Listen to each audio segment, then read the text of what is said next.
Good morning students. हमारे syllabus में हमारे 2 चैप्टर्स रहते हैं, 9th और 10th चैप्टर।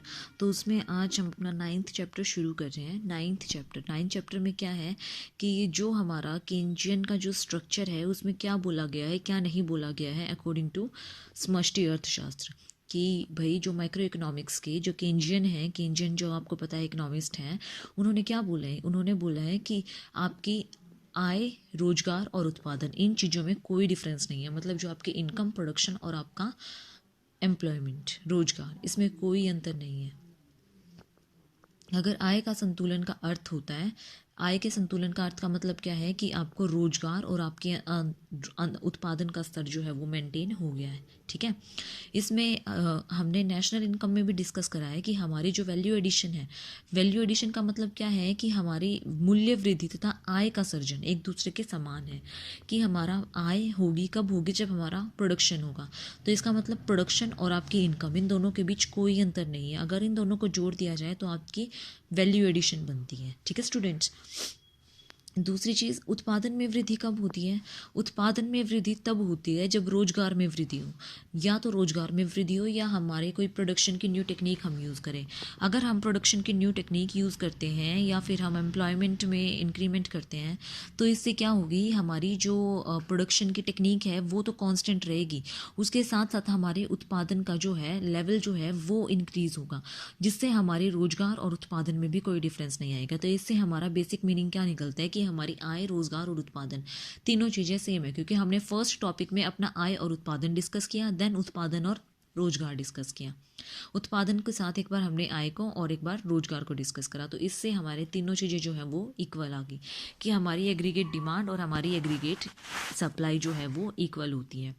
हमारा इक्विलिब्रियम लेवल क्या होता है इनकम और आउटपुट का, कि जितनी हमने इनकम्स लगाई उससे हमारी आउटपुट्स आई। मतलब जितनी हमारी डिमांड थी उसके अकॉर्डिंग हमारी सप्लाई हुई। ठीक है, हमारी इनकम और हमारी एग्रीगेट सप्लाई और डिमांड जब इक्वल हो जाती है तो वो हमारी क्या बन जाती है, aggregate supply is equal to aggregate demand.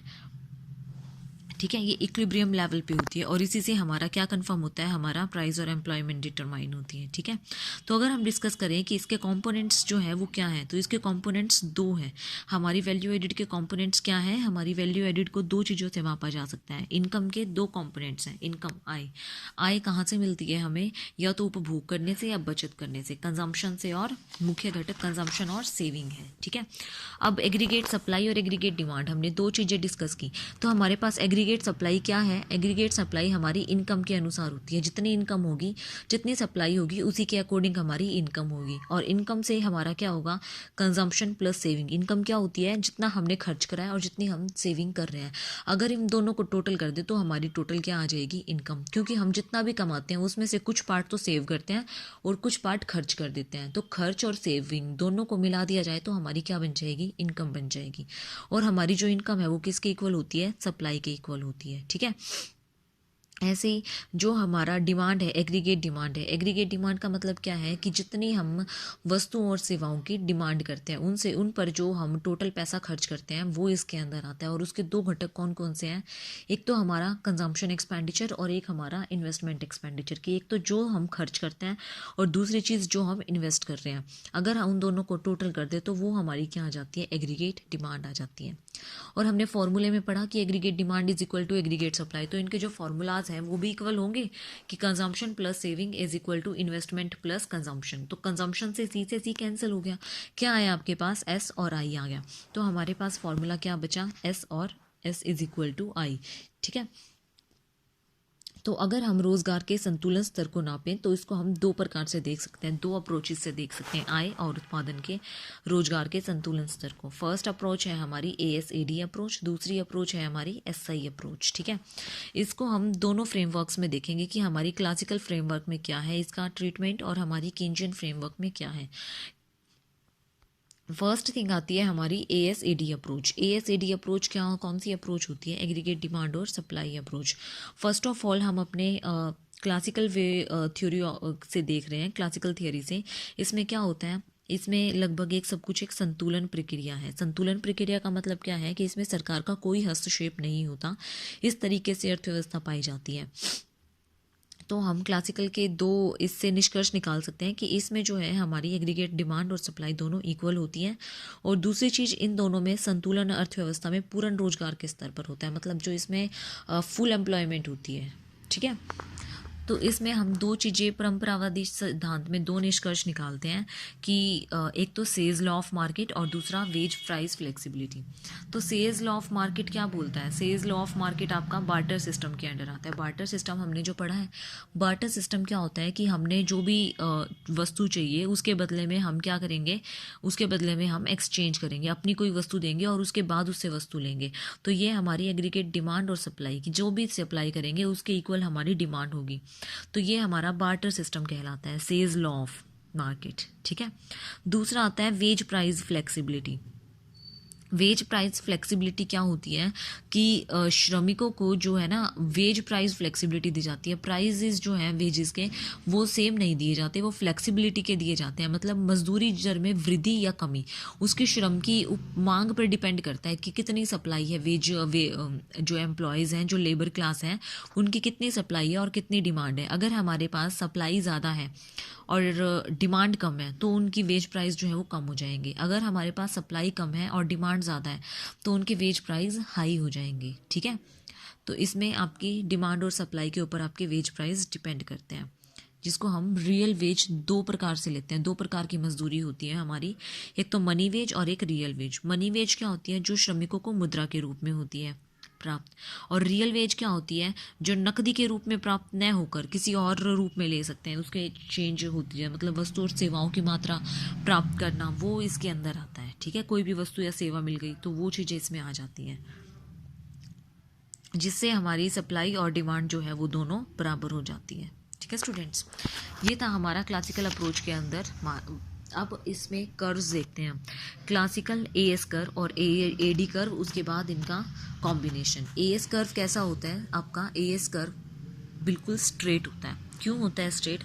इसमें जो है वो पूर्ण रोजगार की स्थिति पाई जाती है कि आपका जो रोजगार है वो पूर्ण है, जितने लोग थे उन सबको रोजगार मिल चुका है, तो इसीलिए ये बढ़ते घटते ना होकर सीधा स्ट्रेट होता है। दूसरी चीज़ आती है आपके पास aggregate demand curve. Aggregate classical के नीचे एग्रीगेट डिमांड कर्व में क्या होता है? इसमें आपको पता है, इसमें आपका कैसा रिलेशनशिप होता है? इन्वर्स रिलेशनशिप होता है, मतलब ये ऊपर से नीचे घटता हुआ आता है। ठीक है, पहले आपकी अगर प्राइस थे तो इतनी डिमांड थी, ये प्राइस था इतनी डिमांड थी, ये प्राइस इतनी, ये प्राइस हुआ इतनी। तो ये जो है आपकी क्लासिकल में क्या होती है? इन्वर्स रिलेशनशिप शो करती है। अब आपकी एएस कर्व एडी कर्व, जहाँ ये दोनों कटे वो आपका क्या हो जाता है? इक्विलिब्रियम पॉइंट हो जाता है, और इक्विलिब्रियम पॉइंट से आपकी क्या आ जाती है? प्राइस और आपकी एम्प्लॉयमेंट, कितनी आउटपुट हो रही है और आपके क्या प्राइस है। ठीक है स्टूडेंट्स, ये थे हमारे एएस और एडी अप्रोच। उसके बाद आती है हमारी एसआई अप्रोच। एसआई मतलब सेविंग इन्वेस्टमेंट अप्रोच।